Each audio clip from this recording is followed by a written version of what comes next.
biodiversity loss, and pollution. And these, all these crises demand an integrated approach, a multi-stakeholder response. And the economic impacts are also linked. It makes economic sense to address these responses to triple planetary crisis in an integrated manner. But awareness of these linkages is still limited at all levels. So this is a very topical event organized by Ukraine and an excellent opportunity for us to share knowledge on how to simultaneously address climate change and biodiversity loss to achieve building back better and greener. The tools and solutions are already available for a just transition. Many options simultaneously address planetary crises and create jobs. For example, we have new technologies, clean energy sources, better land management, and sustainable agriculture and forestry, resource efficiency, and circular economy. So I give you an example from agriculture. Food security is negatively affected by both climate change and biodiversity loss, as well as by the impacts of the war, of course. And often the most vulnerable people are the ones who are the most heavily impacted. But ecosystem-based agricultural practices contribute to climate change adaptation measures. This is one solution. And reducing land degradation through ecosystem restoration and sustainable land management practices, on the other hand, helps to maintain land productivity and build ecosystem resilience to adapt to climate change. And another example from the energy sector. Of course, we all know that damage caused to the energy sector by the Russian aggression seriously affects energy supply and endangers the everyday safety of citizens in Ukraine. And alternative emergency reliance is usually based on continuing using fossil fuels and non-sustainable biomass as an energy source. But there are opportunities. The opportunities to switch to carbon neutrality lie in reconstruction of the energy system. And Ukraine is rapidly advancing in rebuilding fossil-free and decentralized energy production. Strategic environmental assessment is a key tool in this. It ensures that the plans respond to an environmentally sensitive energy sector strategy and are aligned to climate change objectives. And in the end, I'll share encouraging examples from Finland that we hope we can also implement sometime in Ukraine. So we in Finland, we aim to be carbon neutral by 2035. And this goal is included in Finland's Climate Act, which is the national law on climate approved in 2022.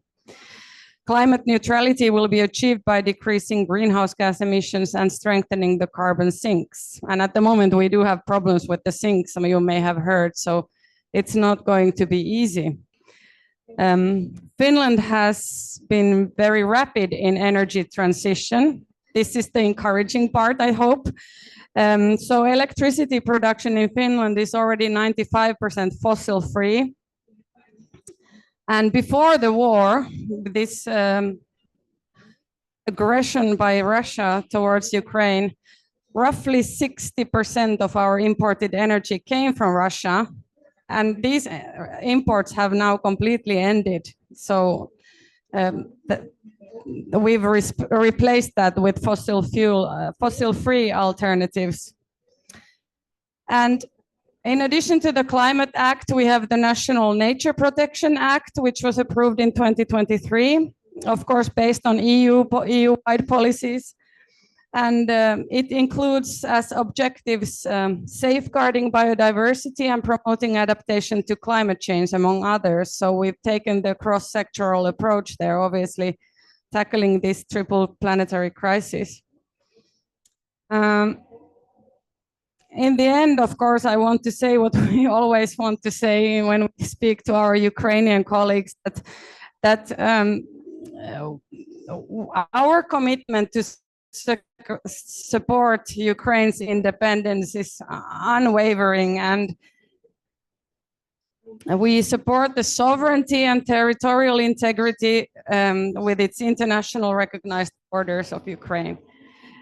And we, of course, want Ukraine to stay on this European path. So we support you in your reforms and the European Union path and Western integration. And if the program is still the same as it was planned, then my colleague from the Finnish Environment Institute, he will speak later online, and he will share some examples of our bilateral cooperation with Ukraine, so that you can hear that these aren't just empty words, but we are truly committed. So thank you. Thank you, Ms. Fola. Thank you so much for your words, and thank you, of course, for the Finnish support towards the Ukrainian nation in this hard time for Ukraine.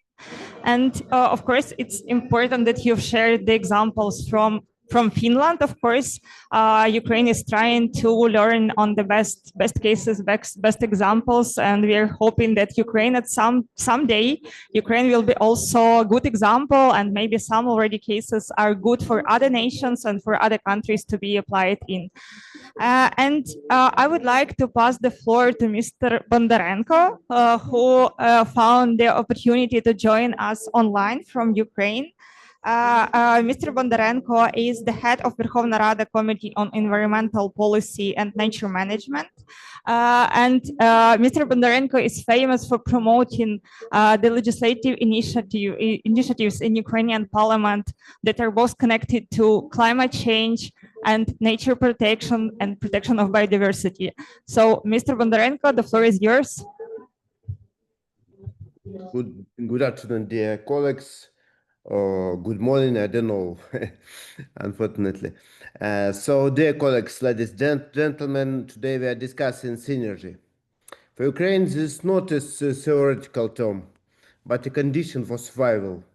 We have learned from our own experience. It is impossible to achieve climate goals while ignoring biodiversity loss, just as it is impossible to protect ecosystems without real climate policy. The war has created a precedent of negative synergy on a colossal scale on our continent. Consider these figures. As of today, about 139,000 square kilometers of our land are potentially contaminated with explosive ordnance. This is an area larger than Greece or Bulgaria. Hundreds of thousands of hectares of forests are trapped in this risk zone, leaving us without access of extinguish fires or restore them.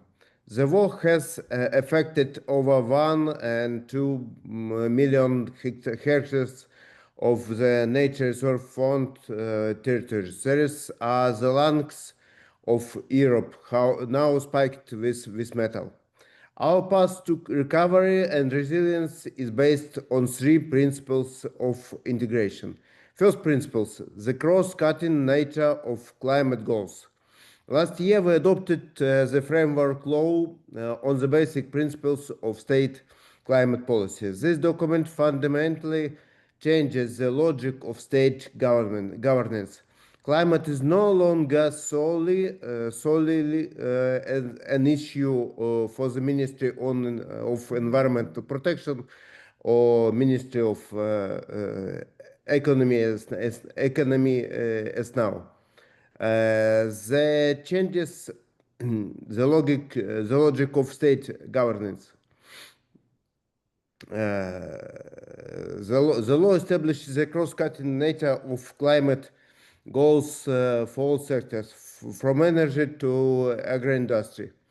However, we clearly understand that achieving climate neutrality is impossible through technological means alone. We need healthy ecosystems as carbon sinks.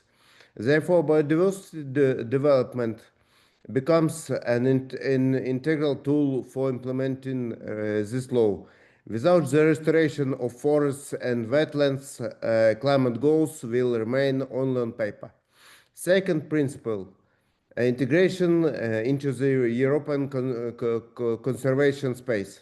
We are harmonizing our legislation with European standards. We pay special attention to the Emerald Network.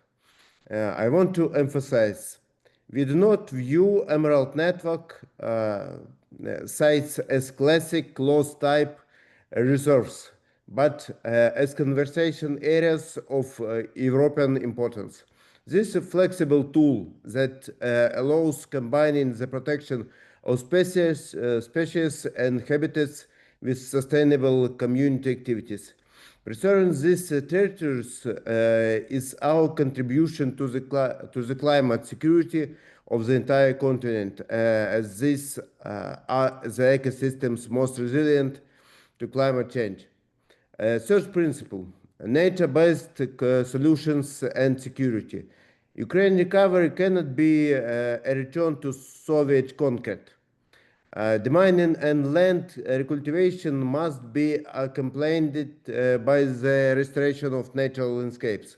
For example, restoring shelter belts on demined fields solves three problems at once: soil protection against erosion, food security, carbon sequestration, climate goal, and creation of ecological corridors, biodiversity support. So, dear partners, today Ukraine is paying the highest price for its right to exist, and our environment is a silent victim of this war. But we are not asking you simply to help us patch the holes. We offer a partnership in creating a new model of resilience, where the climate law, protection of the Emerald Network, and demining operation work as a single mechanism. Thank you for your attention.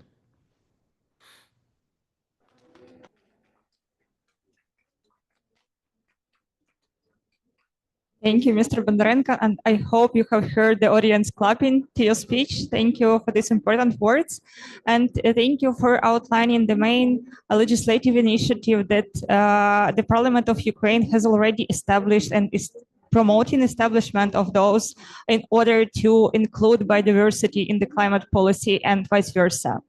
Now we are moving closer to our panel discussion, but as announced previously, we don't only have the leaders of government from Ukraine and our partners, we also have our researchers, our scientists, who are promoting the integral links between biodiversity and climate change. And I would like to welcome here Dr. Natalie Seddon from the University of Oxford. Dr. Seddon is a professor of Oxford University, and she understood that she is the director of Nature-Based Solutions Initiative and professor of biodiversity at the University of Oxford. And her work is focused on nature-based solutions and understanding their role in mitigation and adaptation to climate change, and how the biodiversity and promoting nature-based solution can ensure the proper mitigation and adaptation actions and also ensure the livelihoods. So, Dr. Seddon, I would like to invite you here to give your keynote speech, and I would ask our technician to show the presentation that Dr. Seddon prepared for us.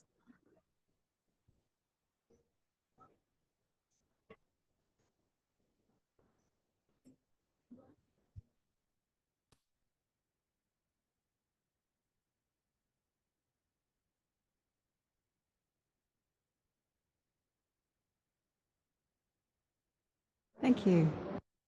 It's a very great honor to be here, really is, and especially after hearing the words of those dialing in from Ukraine, where people are fighting for sovereignty, but also democracy, which is greatly imperiled in our world at the moment. So it's an honor to be here. Thank you, colleagues and friends, and for the Ukrainian hosts. Thanks for this opportunity and for bringing together to talk about the synergies, climate, nature, equity synergies, which is such a big topic here, and quite rightly so at the 30th COP of UNFCCC. And there's lots of stuff going on today, particularly on the synergies agenda. So I recommend you tune in to those. So yeah, I'm an ecologist and a biodiversity scientist by training, and I'm founding director of something called the Nature-Based Solutions Initiative. Next slide, please. Which I founded around 8 years ago. Here we are last summer outside the Natural History Museum at our conference in Oxford. We are an interdisciplinary team of mathematicians such as Alіне, who you'll be hearing after I speak as part of the panel, economists, social scientists, and lots of ecologists and biodiversity scientists. And we work locally, regionally, and internationally. We've got projects going on all over the world, as this map shows. And our mission is to enhance understanding of the implementation of nature-based solutions that support human and ecological thriving and nurture economy that supports and unravels the web of life. But, hang on, let me just get my notes. Ultimately, our work focuses on how we can restore relationship with the living world of which we're a part in ways that, as has been said, can tackle climate change mitigation and adaptation, halt biodiversity loss, and advance social justice together, supporting the economy. And in the words of the Kogi people of Colombia that have been oft repeated at this COP, there is no peace on earth unless there is peace with nature. And I think that could not be more relevant than it is today. And as has been said this morning already by the Deputy Minister and many others at this COP in particular, we do face this interconnected crisis, a poly crisis, not just one crisis. One crisis isn't necessarily more important than the other. There's a poly crisis here. And in particular, we are talking a lot about the interrelationships between warming climate and the accelerating loss of biodiversity.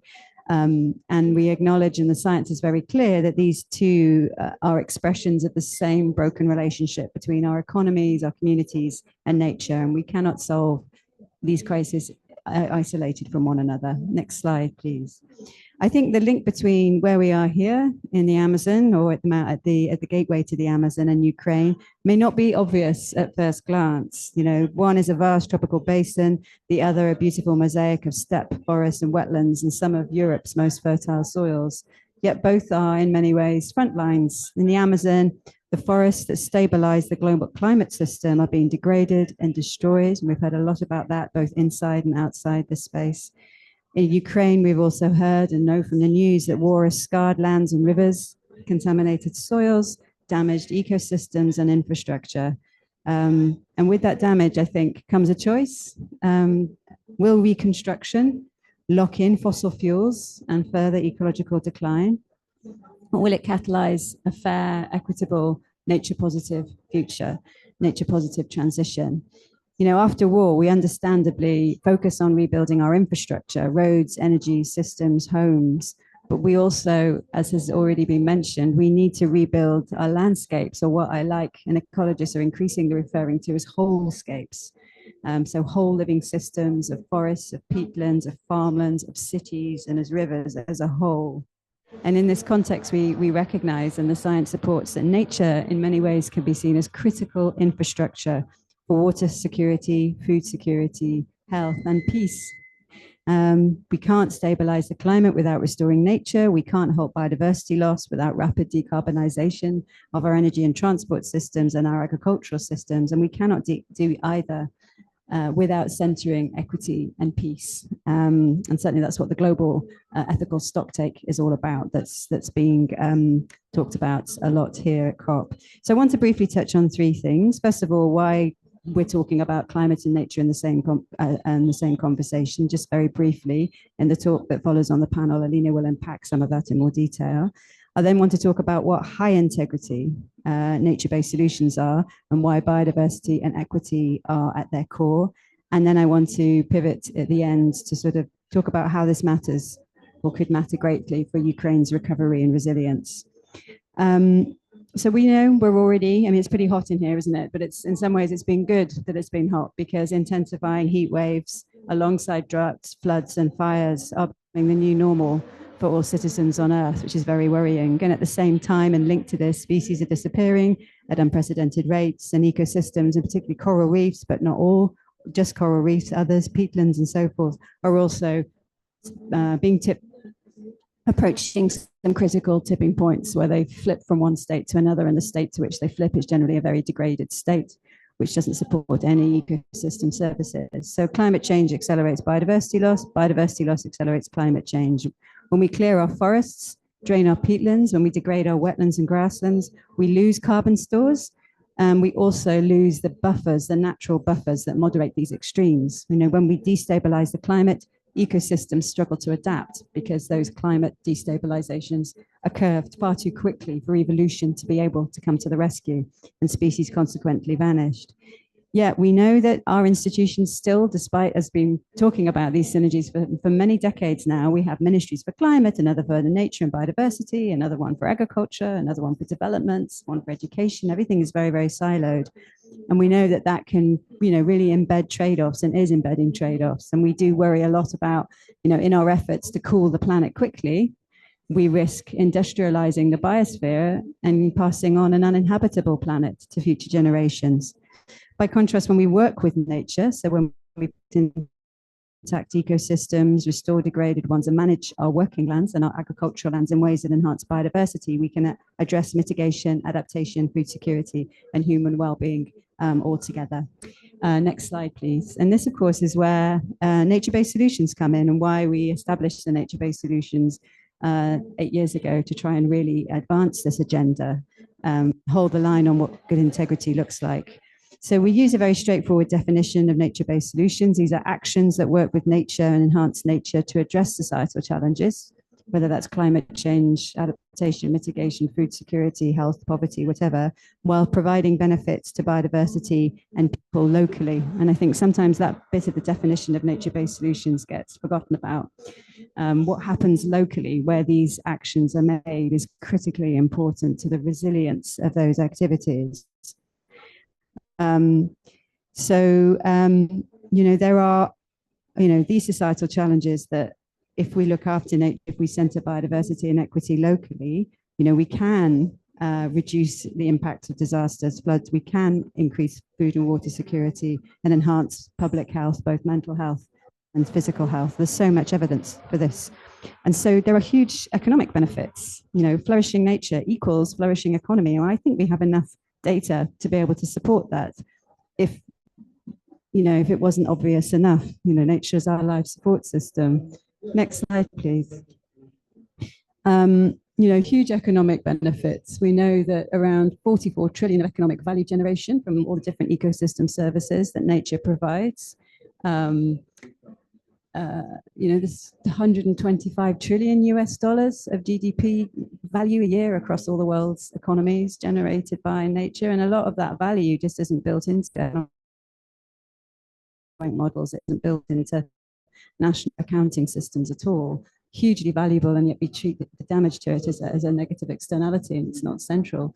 And we now, from increasing to some great work as published by colleagues Nicola Ranger and others from the London School of Economics, showing that the shocks arising from the loss of nature could erase up to 9% of global GDP and about 14 to 18% of agricultural output globally. So all countries, economies, and all businesses depend on nature directly and through their supply chains. Next slide, please. We did at the Nature-Based Solutions Initiative a couple of years ago, we did a systematic review of systematic reviews looking at the economic benefits of investing in nature. So a lot has been published on the economic benefits in terms of avoided losses. So, the avoided losses from flooding and droughts, pests and disease and so forth.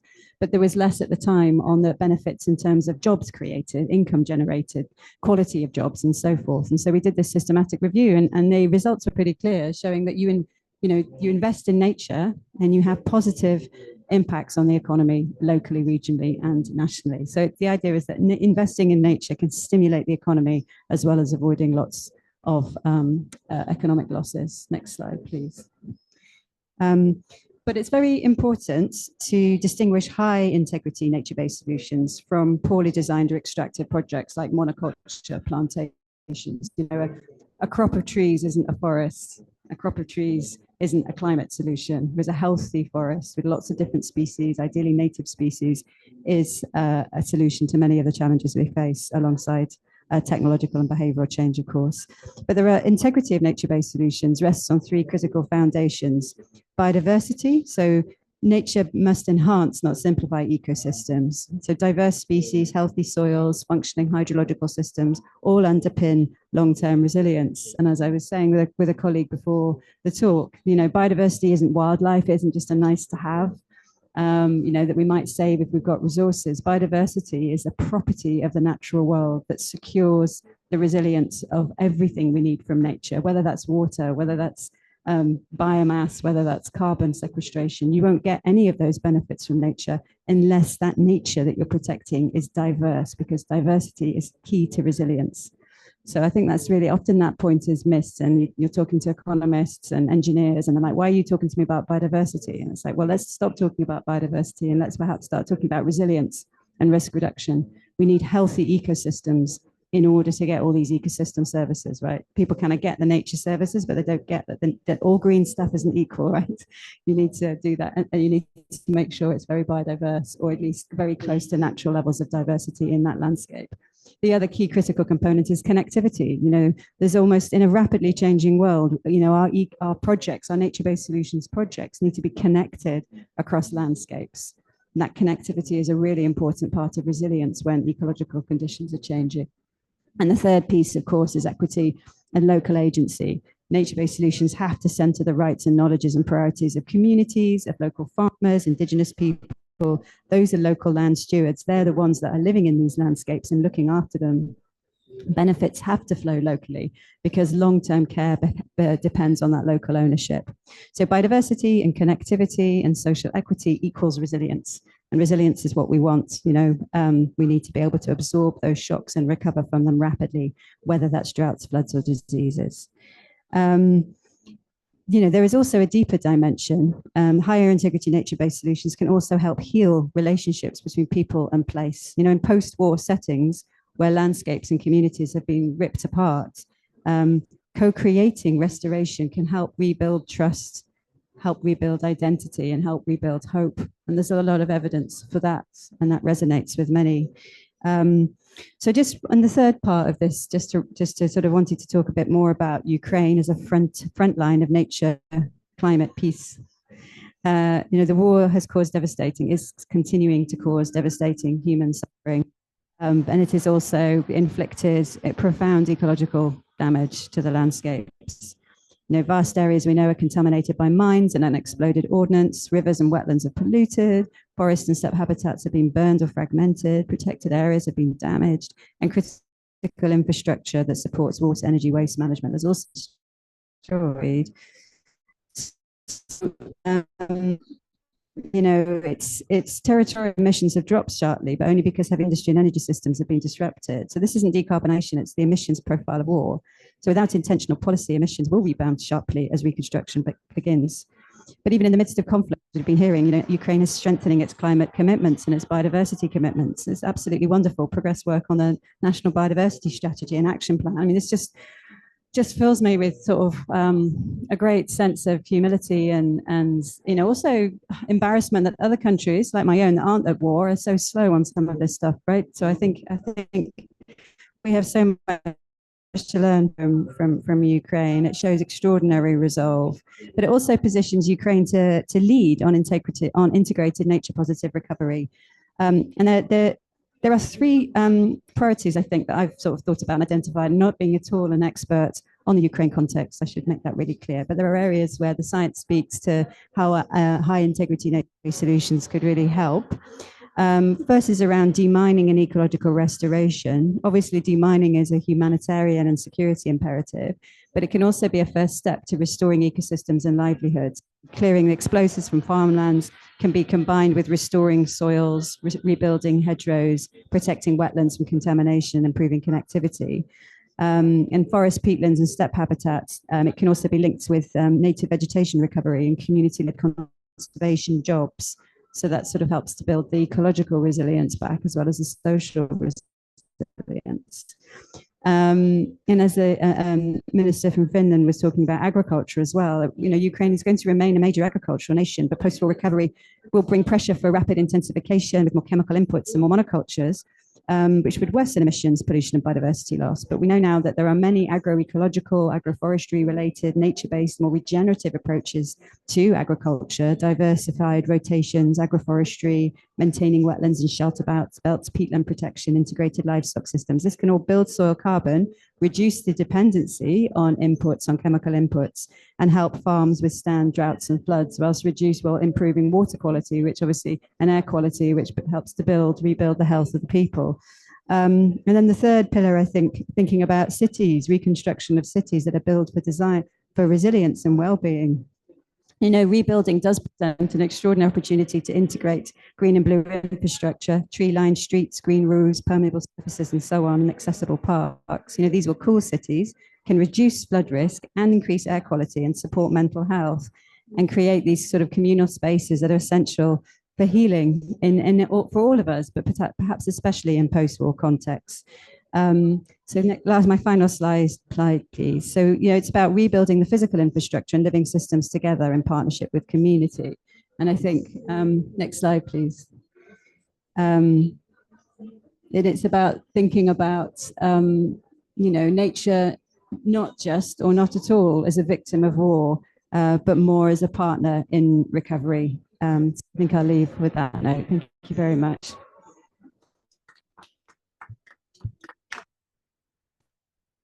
Thank you, Professor Seddon, for this. I think this is an inspiring message you have there on the slide. Nature not as the victim of war, but as a partner in our recovery. Yeah, that's really powerful, and I think it's important that together today, both international and Ukrainian leaders and also experts could discuss this topic in depth. So to understand how we can cooperate together in order to achieve this goal, this message. Thank you so much for guiding us through the main benefits of nature-based solutions and the recommendations in particular for Ukraine. And I, of course, invite you, I know you are busy here these days, but I invite you to stay with us and to continue discussing with Ukrainian experts in particular during the panel discussion. Thank you very much.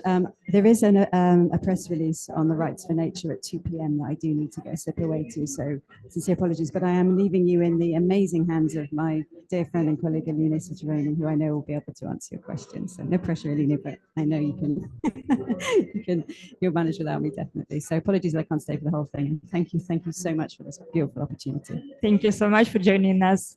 Thank you, and thank you. And to continue our discussion, I would like to invite here our panelists that are offline, Dr. Alіне Soterroní. I hope that I am saying it right. You can correct me if I'm wrong. She is, as announced, this is the colleague of Professor Seddon, research fellow nature-based solution at Nature-Based Solution Initiative at Oxford Net Zero, University of Oxford. And here we have Ms. Vікторія Киреєва, advisor to the head of the Верховної Ради Committee on Environmental Policy and Nature Management. Victoria, we invite you also here to join us in this panel. And we have 4 online participants. We have Mr. Michael Brombacher, head of the European Department, Frankfurt Zoological Society, Mr. Peter Kullberg, researcher at the Finnish Environmental Institute, Ms. Tatiana Tevkun, lead of Sustainable Management of Natural Resources and Environmental Protection Team at UNDP Ukraine, and Mr. Volodymyr Domashlinets, who is my teammate and my colleague from the IKI-Interface project, biodiversity expert in our project. So I welcome you here at our today's panel. And of course, we have a lot of rich messages and good speeches by our leaders of the Ukrainian country and our partners. And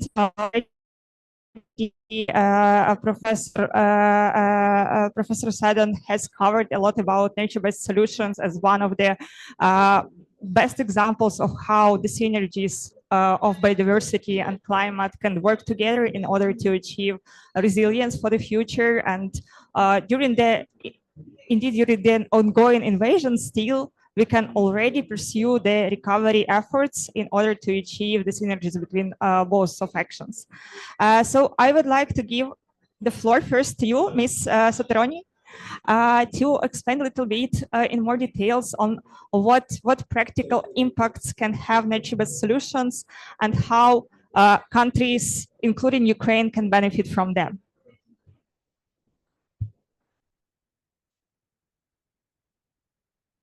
Hi everyone. Thank you for this invitation. I'm also honored to be here.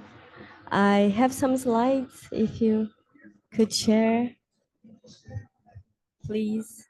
You know, researchers, we can't speak, or at least me, I can't speak without slides, so I really need slides to convey the message. And I'll try to share with you now a little bit more about the importance of the climate-nature synergies.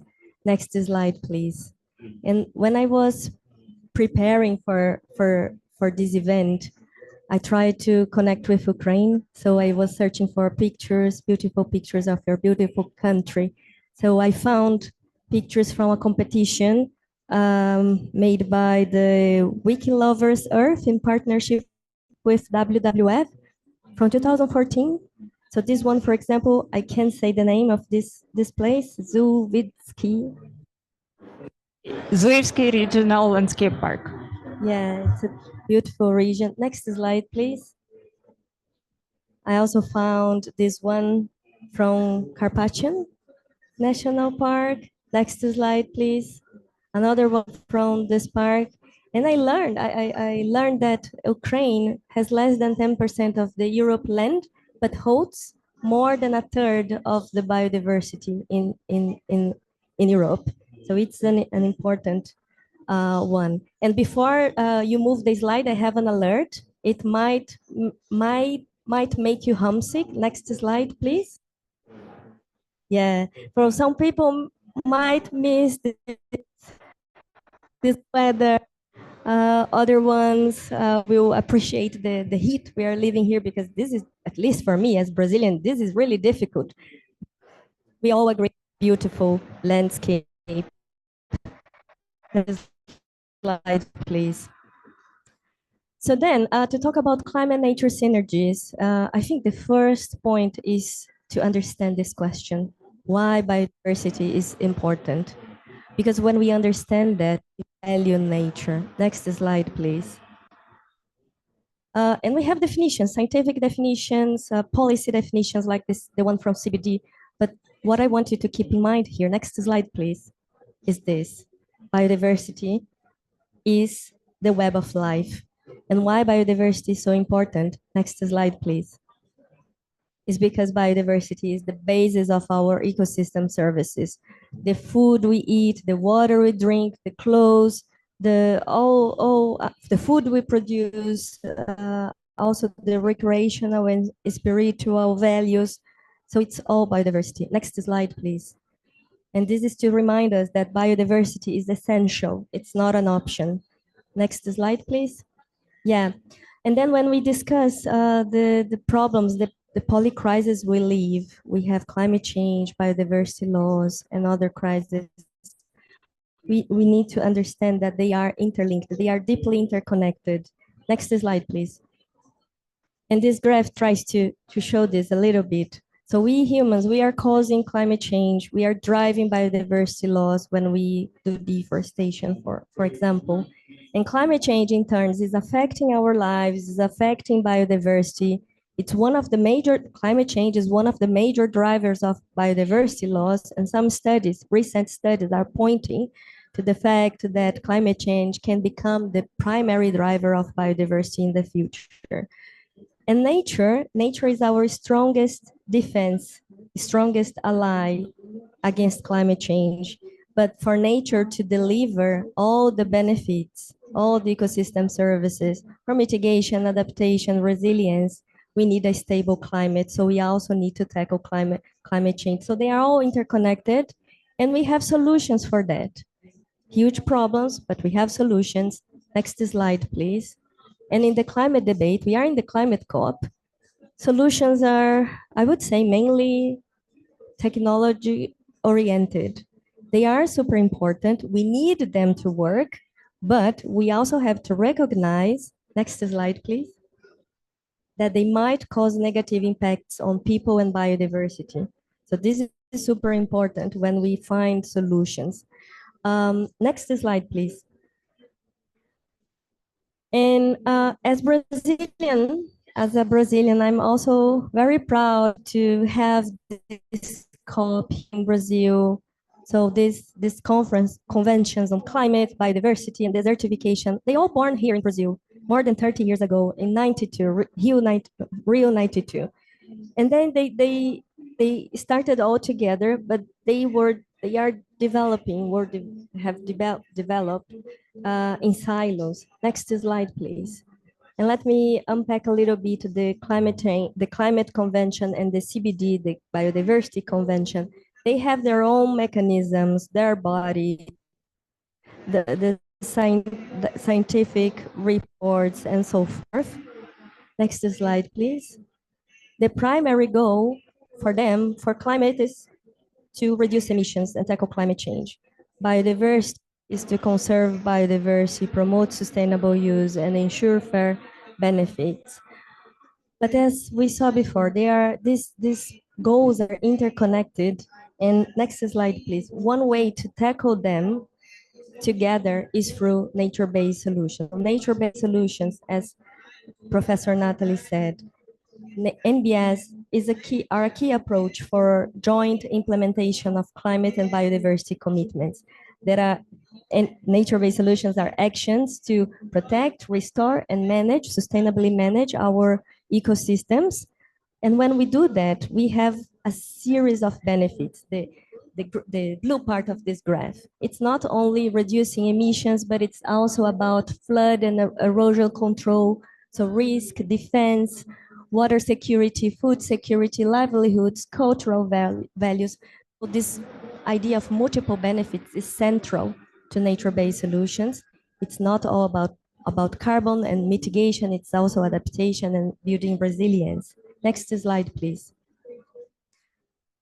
One definition for NBS is this: it's working with nature, enhancing nature as part of nature.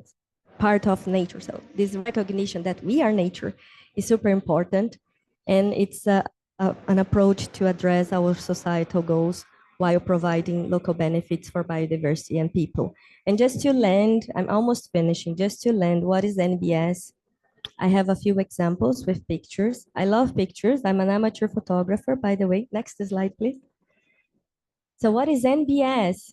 It can be green infrastructure. So reconstructing cities, instead of doing business as usual, let's reconstruct with nature, with green areas, rooftops.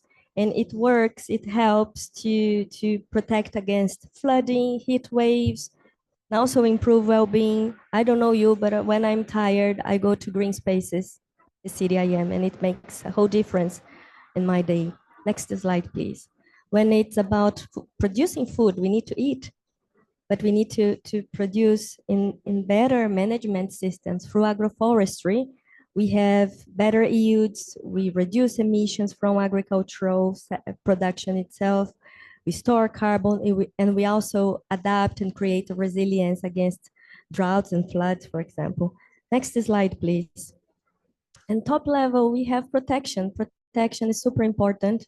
Stopping deforestation. We are in the Amazon. So when we stop deforestation, we also mitigate, but adapt. Remember, just to unpack this a little bit, Amazon protection, Amazon also recycles water. So have you heard about the flying rivers? So these flying rivers, this water is important for food production as well. And we should not forget the people that are living underneath this forest. And since we have NBS that can tackle climate, biodiversity loss, why not only using NBS for climate mitigation and adaptation? Next slide, please. Because there is a limitation. We can't only rely on nature because it can help to mitigate, adapt, but it has a limitation. So we need technological solutions to work, but we also have to understand timing, short-term targets, long-term solutions. We have to find a balance between them. Next slide, please. So this is a global estimate. So globally around less than 30%, but it's a global number. In different locations, it will have a different priority or contribution. For example, in Brazil, nature-based solutions can contribute to almost 80% of Brazil's long-term emissions trajectory. Actually, this is my area of work. I do modeling for these emissions trajectories, and in Brazil, NBS is super important. So in some regions in Ukraine, it will be more relevant than others, and we need this understanding. Next slide, please. And this is my last slide. I want to finish just bringing this reflection on the recognition that the ecosystems and ecosystem services, they support human well-being and underscore the urgency of integrating them into post-conflict recovery strategies. As the minister from Finland said, it is an opportunity, there is an opportunity here to stop doing the business as usual and rebuild Ukraine with nature at the center of the plans, and understanding that we need to maximize the synergies and minimize the trade-offs.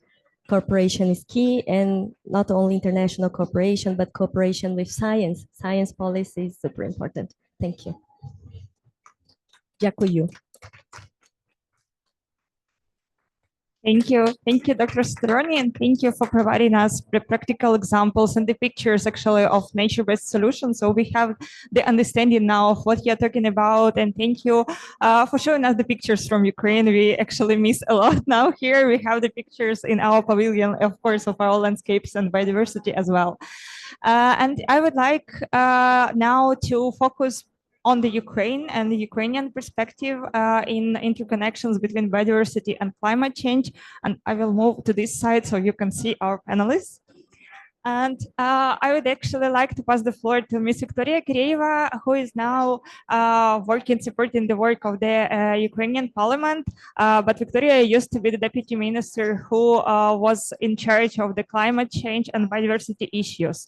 And my question to you would be, what lessons from the government are you bringing now to the parliament? And what are the primary initiatives that Ukrainian parliament should promoting in the upcoming years in order to ensure that biodiversity and climate goals are interconnected and are there on the ground in Ukraine to ensure the green reconstruction? Дякую, Рима. Я думаю, перекладете. Я всіх вітаю і в першу чергу, дивлячись вашу презентацію, Good afternoon, everyone. And of course, I would like to start with that looking at your presentation, Dr. Soterroní. Ми не побачили таких фотографій, як з Асканії Нова, де водяться унікальні коні Пржевальського. Ми не побачили Тузлівські лимани, які на сьогодні потерпають від військових дій і особливо страждають дельфіни. And of course, among those photos, we didn't have the opportunity to see the photos from Askania Nova or from Tuzilivsky Limani. For example, in Askania Nova, we have unique type of horses, Przewalsko horses, and in Tuzilivsky Limani, we have unique landscapes. But unfortunately, currently, those territories are under occupation. І тому сьогодні перший виклик і перше питання стоїть перед урядом України, як ми будемо захищати, як ми будемо відновлювати наші території, а саме як ми будемо відновлювати біорізноманіття. And therefore, Ukrainian government has in front of them the most important challenge and the question how Ukraine should restore its biodiversity and how Ukraine should restore its territories. І мені насправді дуже приємно сьогодні бути на цій панелі, тому що з нами, на жаль, офлайн сьогодні знаходиться Михаїл Бронбахер, Франкфуртське зоологічне товариство, який підтримує наші парки, який підтримує фінансово, який впроваджує новітні проекти. And of course, it's a pleasure for me to be a part of this panel. And one of the reasons is that I'm among the experts who are here online and offline, and in particular, Michael Bacher from Frankfurt Zoological Society, who is supporting Ukrainian national parks in implementing the practical projects on the ground. Тетяна Птикун, UNDP, яка взяла на себе таку відповідальність і зараз координує розробку саме стратегії по біорізноманіття, яка буде дороговказом, як ми саме будемо відновлювати наші екосистеми. І також окремо хочу сказати, що вона дуже якісно працює щодо відновлення водноболотних угідь. And of course, Tatiana Tevkon from UNDP, who also joined us online, who took the leading role in preparing, supporting Ukrainian government in preparing NBSAP. And she has done a lot of work to ensure this good cooperation amongst the stakeholders. And of course, I appreciate the great job Tatiana is doing to promote the protection of wetlands. І також Володимир Домашинець, який багато років саме формував і реалізовував політику в міністерстві, а зараз співпрацює з GIZ і саме також допомагає нам імплементувати європейські стандарти і захищати наше біорізноманіття. And of course, Volodymyr Domashrinets, who used to be the part of the Ministry of Environment and the environmental ministries in Ukraine, and was forming and implementing the policy of biodiversity protection, and now joined the GIZ team and continue doing his job on this position in protecting the biodiversity in Ukraine. Тому вони по своїм напрямкам більш детально дадуть інформацію. А я хочу задати дуже незручне питання, і незручне питання як для українців, так і для нашого уряду. And of course, I rely on those experts to cover in more details on the areas of their expertise. But I would like to ask a bit of uncomfortable question, a bit of tricky question to all of us, to Ukrainians. А якими методами ми будемо відновлювати саме Україну, наші території і впроваджувати кліматичні проекти? What approaches would we take in order to restore our Ukrainian territories and our nature protected areas? Ми будемо будувати вітряки, знищуючи полонини Карпат. Ми будемо будувати нові автомагістралі і не впроваджувати екодуки. Чи, можливо, ми вже сьогодні побудуємо принципи, за якими повинна відновлюватися Україна? Would we, for example, build wind power stations and in order to do this, destroy some parts of nature in Ukraine? Or would we build our new system of infrastructure and will not plant the aqueducts in order to protect the biodiversity in the forests? Or we would integrate all of those issues into one solution? Тому потрібно побудувати правила і принципами, за якими саме буде відбудовуватися Україна. І тому найближчим часом ми очікуємо, що в Верховній Раді буде зареєстрований законопроект про зелене відновлення України, в якому будуть чітко прописані всі правила. So we need to right now to set the rules and principles on how Ukraine will rebuild and restore its territories in order to incorporate all of those priorities. So in the Parliament of Ukraine, we are currently awaiting for the approval of the law on the reconstruction of Ukraine. І тому саме цей КОП, який має такий девіз, це клімат, мир і ліси, дуже близький для України. So this year's COP that priorities of those include peace, forest, and climate is also close for Ukraine in particular. І ми всі сьогодні на цій дискусії повинні зрозуміти, що кліматична політика – це є інструментом для збереження саме біорізноманіття. So during this discussion, one of the topics that I would like to raise that climate policy can actually be the instrument of biodiversity protection. Тому я дуже вдячна нашим партнерам, які сьогодні були на цій дискусії, і що ви підтримуєте Україну, ви даєте нам дороговказ, і Україна наближається до Європейського Союзу і впроваджує європейські стандарти. Дякую. So I would like to thank our distinguished panelists and our partners who are supporting Ukraine in its path toward the sustainable recovery and toward the protection of the nature and biodiversity in Ukraine, and supporting us in getting closer to EU standards in protecting of biodiversity and climate change policy. So thank you. I would finish with this.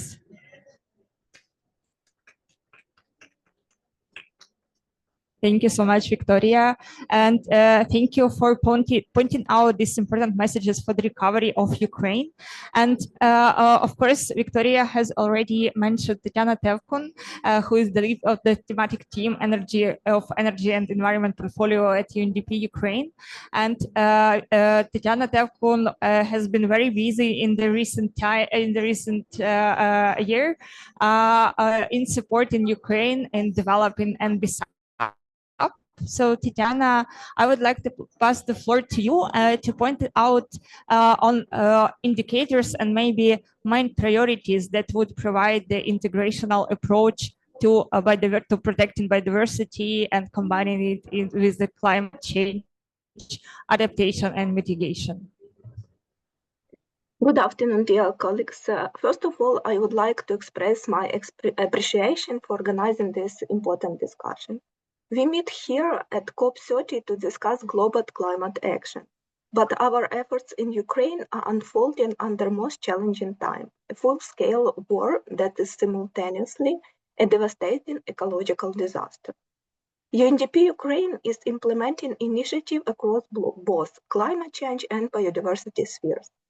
These efforts range from the development of strategic policy documents such as the National Biodiversity Strategy and Action Plan and the Long-Term Low Emission Development Strategy to direct engagement with protected areas through capacity building, equipment provision, and the restoration of degraded peatlands.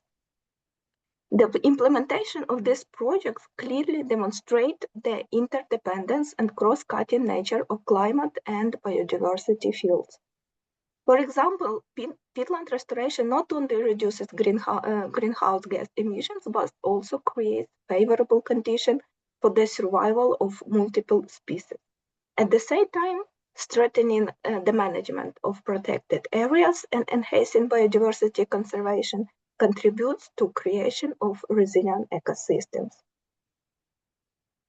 Within the GEF Global Biodiversity Framework Early Action Support Program, implemented in 69 countries, UNDP Ukraine has been supporting the development of Ukraine's National Biodiversity Strategy and Action Plan. The strategy was prepared in close cooperation with the ministry and involved 20 experts from different fields, many of whom are leading experts in the Ukraine on the field of biodiversity conservation. The strategy aims to ensure Ukrainians' alignment with International Environmental Convention, the EU-Ukrainian Association Agreement, and 23 targets of the Kуньмін-Монреаль Global Biodiversity Framework. The draft strategy was discussed within a formal working group of key stakeholders established by the ministry with 60 representatives from research institute, civil society, and government institutions.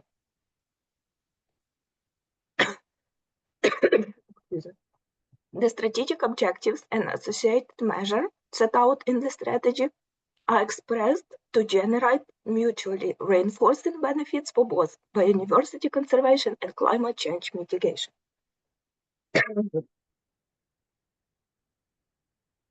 Allow me to highlight several key strategic goals of Ukrainians and BSF, which is on one hand reflect the needs of our country, but at the same time correspond to targets of the Kуньмін-Монреаль Global Biodiversity Framework, as well as contribute to reducing the negative impacts of climate change.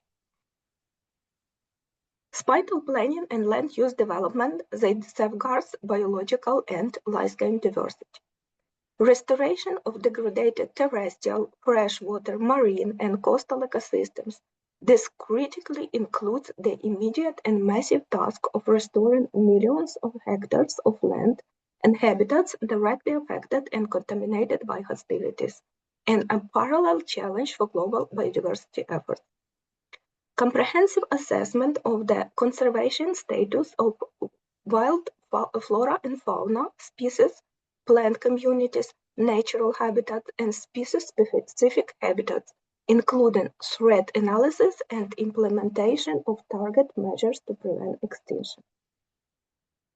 Reducing pollution from all sources to levels that do not harm biodiversity and ecosystem services. with priority attention to pesticide contamination and single-use plastic. Minimizing the impact of climate change on biodiversity and enhancing ecosystem resilience through ecosystem-based adaptation and nature-based solution. Additionally, the strategy includes section on sustainable biodiversity finances, genetic resources, and sustainable use of biodiversity in agriculture, forestry, fisheries, and hunting sectors. The draft strategy and the operation plan for next 3 years are currently being reviewed by the Minister's Legal Department. As you know, this is the final step before submission for signature to the Deputy Minister and the Minister. So we hope that the strategy will soon be published for public consultations. Both the project team and I am confident the Ministry as well remains fully open to feedback and recommendations. I would like to take this opportunity to invite all partners and stakeholders to actively participate in the public consultations process. Your engagement is vital to ensure that the strategy becomes an effective roadmap for biodiversity conservation and climate change mitigation efforts over the next decade. We invite you not only to review our work, but crucially to stand ready to support the resource mobilization needed to turn this roadmap into reality for a resilient green post-war Ukraine. Thank you. Thank you, Tatiana. Thank you for joining us online, and thank you for doing this important and impressive work in engaging the stakeholders and supporting the government of Ukraine in preparing its NBSAP. Please stay with us for further discussions. We will be happy to have you here with us. And I would like to pass the floor next to Peter Kullberg. As announced by your colleague from the Ministry of Environment of Finland, you will explain a little bit more how Finland is supporting Ukraine in promoting the biodiversity protection and its integration with climate change policy. And of course, we will be happy to hear on the experience from Finland, how Finland is protecting its biodiversity, because we share a lot of biodiversity and ecosystems are in common for Ukraine and Finland. So Peter, the floor is yours. Thank you, Rima. Can you hear me there well? Yeah. Good. So good, dear colleagues and guests. It's also for me, it's a great honor to be here introducing our work in Ukraine. As Rima told, my name is Peter Kullberg and I present the Finnish Environment Institute, SYKE. SYKE is a government research organization that provides independent environmental knowledge to support decision-making in Finland and internationally. At SYKE, I'm head of a group that works with land use planning, ecosystem restoration, and biodiversity information. And that includes also assessment to EU and also in other global biodiversity frameworks. And I'm here today because we are in SYKE working together with Ukrainian environmental authorities through the Ukraine-Finland Environmental Monitoring Project. It's a partnership between Finland and Ukraine to support environmental monitoring during the war and to prepare for green recovery that follows. Our partners in Ukraine include Ministry of Economy, Environment and Agriculture and the State Water Resources Agency. And the project is funded by Ministry of Foreign Affairs Finland.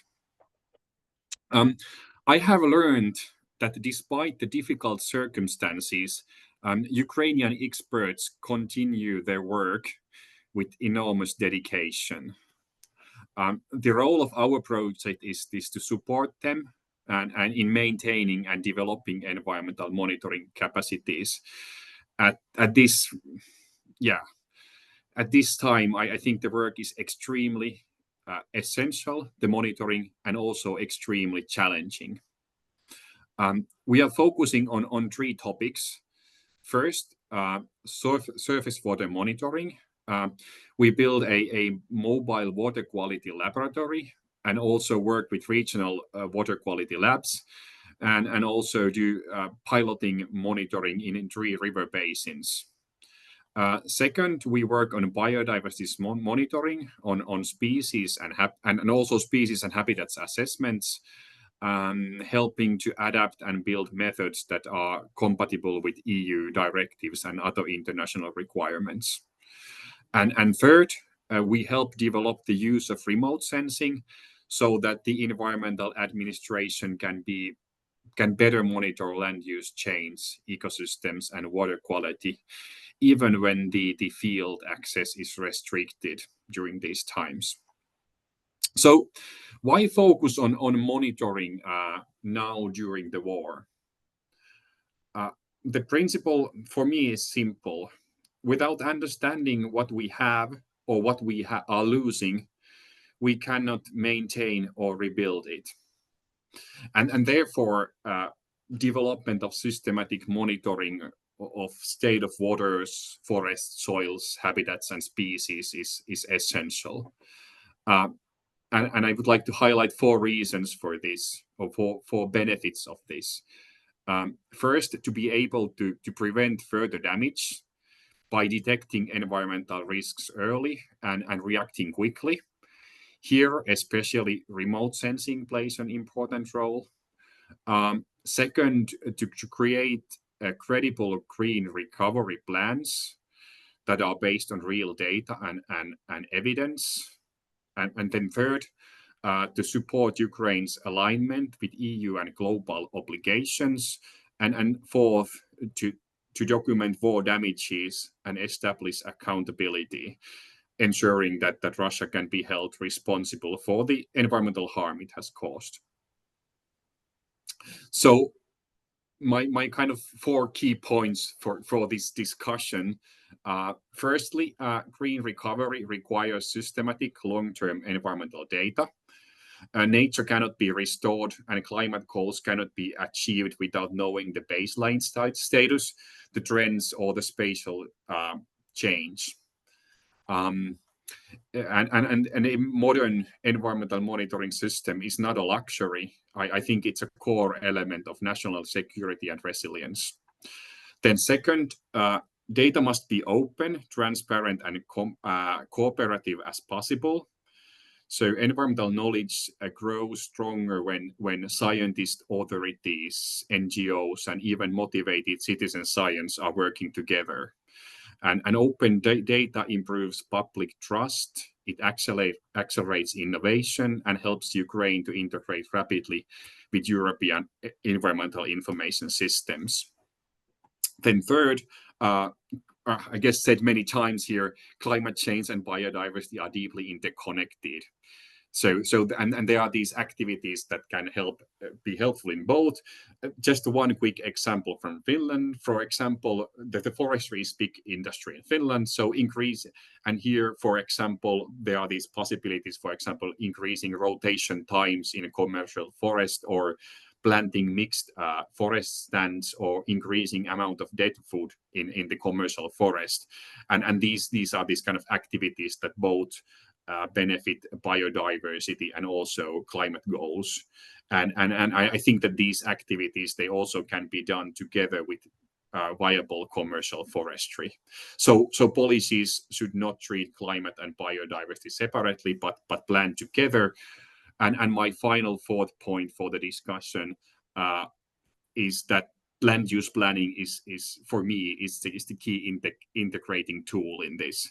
So sustainable recovery for Ukraine requires land use planning decisions that balance economic development, biodiversity conservation, and carbon sequestration, and the climate risk management. And this is only possible with strong, reliable information and with capacity to use that information and information in planning.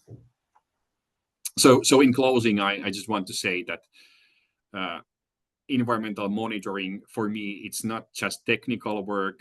It is an investment, in this case, in Ukraine's future, in health, in resilience of communities, in international integration and also in accountability for war crimes. So we are proud to work with our Ukrainian colleagues under the UFEM project, and we are committed to support Ukraine in its path towards green and resilient recovery. Thank you.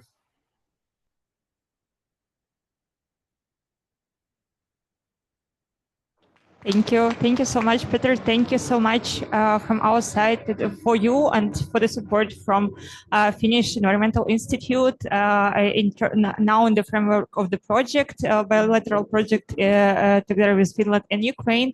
And of course, thank you for bringing up the importance of good information, transparency in order for ensure the good management and protection of biodiversity and planning of well-thought, evidence-based policy options, policy instruments for both climate and biodiversity. Thank you so much. And now going closer to practical examples of how biodiversity can be protected and what lessons can be learned there from Ukraine on the practical side. And I would like to pass the floor to Michael Brombacher from Frankfurt Zoological Society. As announced by Victoria, Frankfurt Zoological Society is doing a lot of work in Ukraine, supporting our national parks and supporting our local authorities in protecting biodiversity on the spots. So I would like to ask you to speak a little bit about the experience you have from Ukraine and how you are already committing into Ukrainian reconstruction and recovery already now during the war with the work of Frankfurt Zoological Society. Thank you, Rima. You can hear me? Yes, okay, good. So, well, first of all, thank you for the invitation to speak at this event, and greetings to you and to all the colleagues from Ukraine, to Victoria and other colleagues which I cannot see in the audience. And I don't work with a presentation, but I have a picture, and it's one picture from beautiful Ukrainian nature.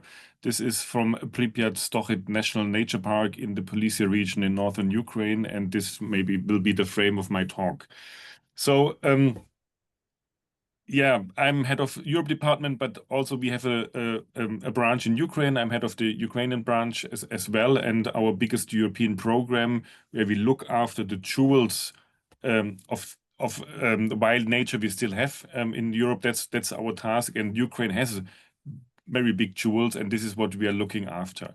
One is Polisia, the other are the Carpathians, and I want to pick up a quote from Professor Setten, who said that nature is not a victim in the war, but a partner, and I would slightly disagree. So I think nature is a victim. We have lost about 3 million hectares of forest and old growth forest, very valuable forest. We have lost grasslands, we have polluted wetlands, we had fires on Maya. So there is a price that not only the Ukrainian society and the people of Ukraine have paid quite dramatically, but also nature has paid a price, and it will take some time to recover. But nature is a partner, and it's a partner on the short term because nature can recover, and the destructed and destroyed nature in Europe at least has the possibility to recover quite quickly and provide signs of hope. But at the same time, there is very, very important and intact nature that needs protection right now in these times. And people ask us also, why do you focus on the intact nature in the west of the country, in Polisia and Carpathians, and support the protection? It's needed because it helps, I think, the Ukrainian people to be resilient, because nature allows to recover from the war, from the trauma of the war. We heard that before. Nature can be helpful for families, for children, and what we do is with the parks that we work together, we bring people in nature just to have a pause from the daily trauma of the war. And what we have seen is that there's an increased number of tourists coming to these intact, beautiful places and enjoy the nature to take a pause, to go on holidays and forget about the war for a moment. So there is this function of of nature that is also important, and that is of importance right now in the current situation. So, and then looking at the northern part of Ukraine in Polysia, you see these wetlands, and there is a beautiful wetland and floodplain area, Europe's largest wild floodplain area along the Pripyat River in Polysia. And this part of Ukraine has another importance, and this is the importance as a carbon storage place, as a carbon sink. So big parts of the terrestrial carbon are stored in mires, and Polysia has big parts of mires, but they have been drained in the past, and now that has started before the war. FZS and our partners start to restore these mires. And what you read in some newspapers and publications these days is that there's another function, and we said it before, nature is critical infrastructure. So these mires are critical infrastructure, and they also protect Ukraine from any land invasion from the north, from Belarus. So mires and intact and large wetlands have now new functions that we have never thought are important before. So what I want to say, we need to worry about the destroyed nature in the east of the country along the war zone and what we have lost, and we need to worry about the restoration and the recovery, and we must support whether it's possible. Nature can recover by itself, but we need to remove the pollution and the remains of the warfare, yes, but nature can recover by itself. So that is very important for the future. But right now, the intact nature needs attention as well, and this is what we provide with our partners, with the Ministry of Environment in the west of the country, for the recovery of Ukraine right now, but also for the future, even economic recovery. So this is what I want to say. Let us focus on nature as a whole. Let's realize what has happened, and nature is a victim, but nature is a partner and an ally to cope with the warfare and the consequences, but also in future to cope with climate change. Nature stores carbon, stores water, brings fresh air, and brings recovery for people, and is a good home. Intact nature is a good home for people to take a pause and have holidays and enjoy themselves in nature. So this is what I want to say and contribute. Thank you.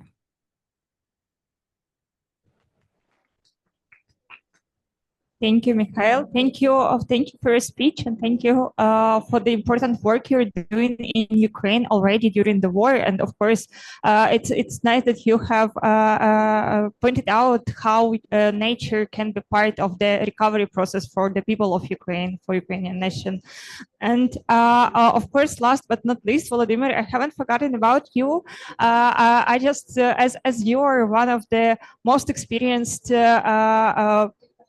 experts in the biodiversity policy in Ukraine. You have been working at the national level, international level, with the local and regional level in Ukraine.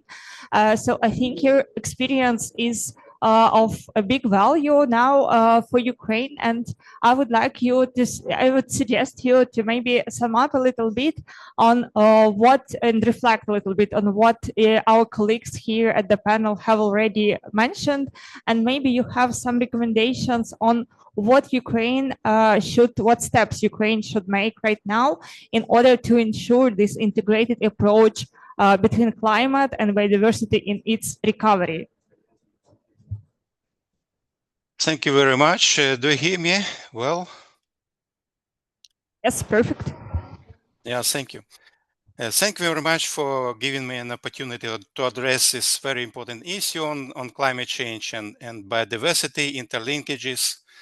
And I would like try to shorten my little bit speech because we are coming to end of our discussion. So first of all, a lot of already mentioned that war has a kind of dual crisis, accelerating environmental degradation in our country, from mine contamination to massive habitat loss, while simultaneously exacerbating our vulnerability to climate change.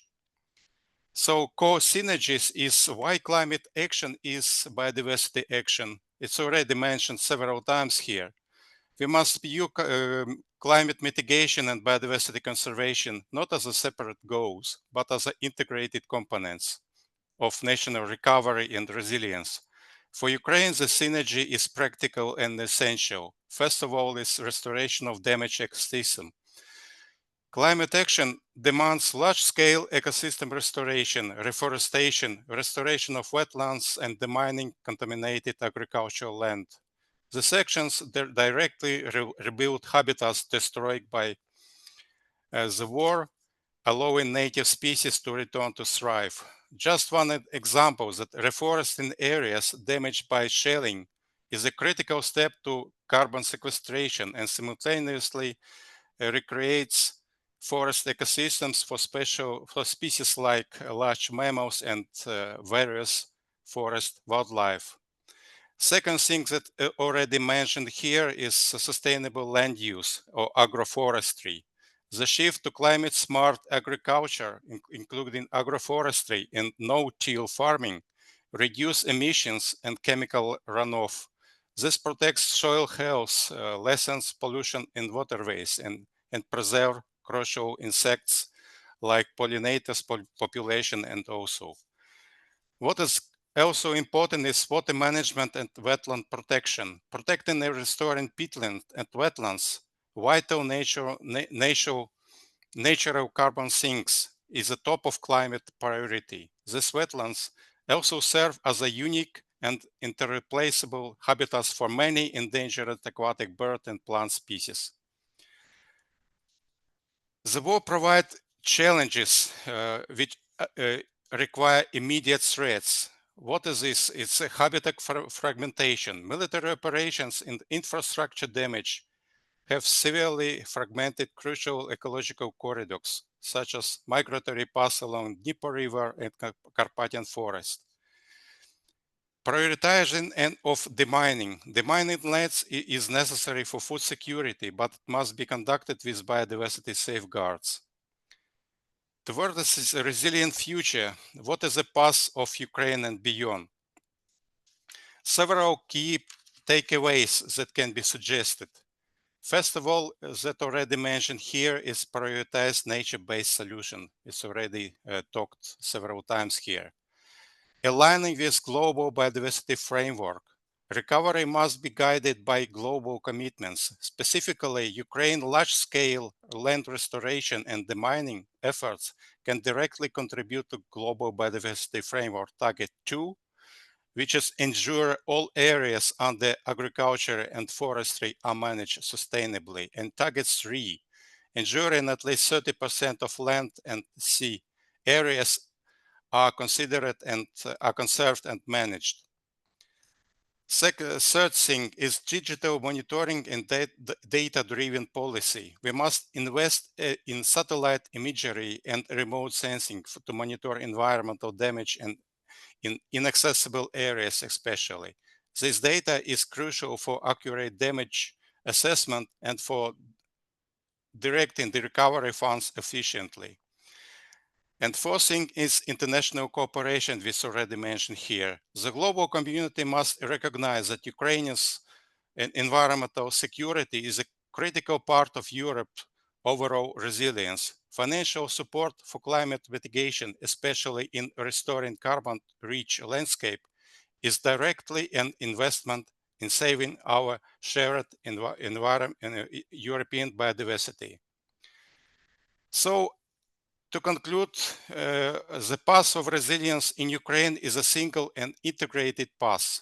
By placing climate action in the heart of our recovery, we are not only fulfilling global obligation, but actively weaving a safety net for our unique and precious biodiversity. Let us work together to ensure that a free, sovereign, and ecologically vibrant Ukraine emerges from the ashes of war. Thank you very much.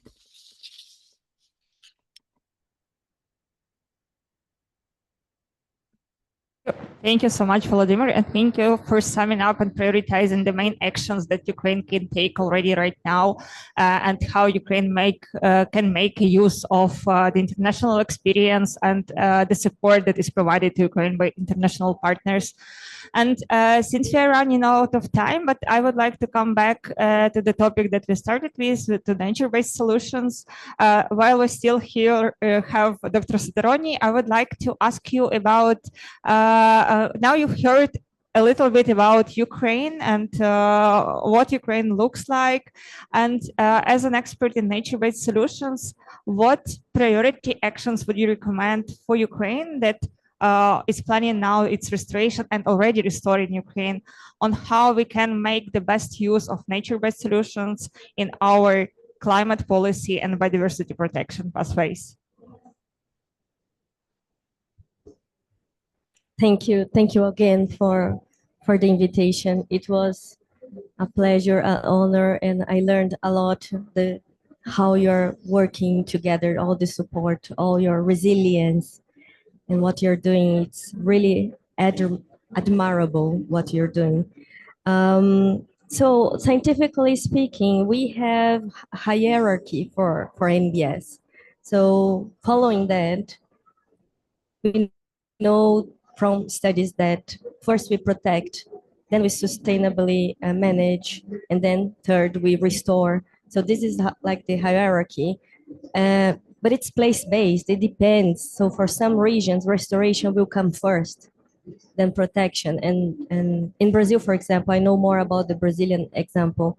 In the Atlantic forest biome, there is not much to protect because there is only 12% of remnants. So it's really about recovery, restoring ecosystems. But in the Amazon, that is achieving a tipping point. It's pressing that we need to stop deforestation, achieve deforestation. So I would say, although we have, like from science, the hierarchy on NBS, it depends on the region. And what is important about NBS in this reconstruction, 2 points. So first is the multiple benefits. So you're going to not only mitigate, but also adapt, create resilience in a planet that is warming. 1.5 is already, some people are saying it's that it will be really difficult not to overcome or overshoot 1.5. So we need more adaptation. Mitigation is important, but adaptation is super needed, and NBS contributes to that. And also have the people and this reconnection and all the values that nature brings. It will be important to, in the sense of healing what you're passing through. That I can't imagine, and yeah, it's we stand with Ukraine. It's beautiful what you're doing, and yeah, we are here to help and collaborate with you in our capacity. Thank you so much, Dr. Soterroní. And of course, we have run out of time. Unfortunately, I think with this distinguished panelists, we can speak, we can discuss these topics, I think, for many, many hours. But thank you so much. I would like to thank you for your participation here. And I think it's important for us to continue cooperating not only among different levels and different institutions, but among different topics, because it's important not to stay in our little bubble, like climate experts are separate from biodiversity experts.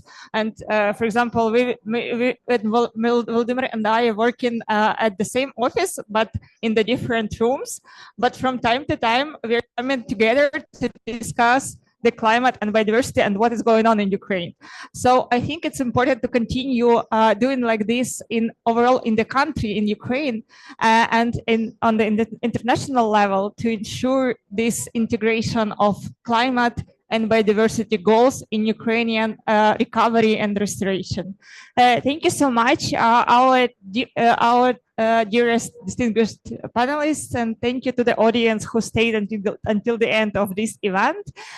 We really appreciate your great work you're doing for Ukraine, and really appreciate the support of international partners that is provided to Ukraine.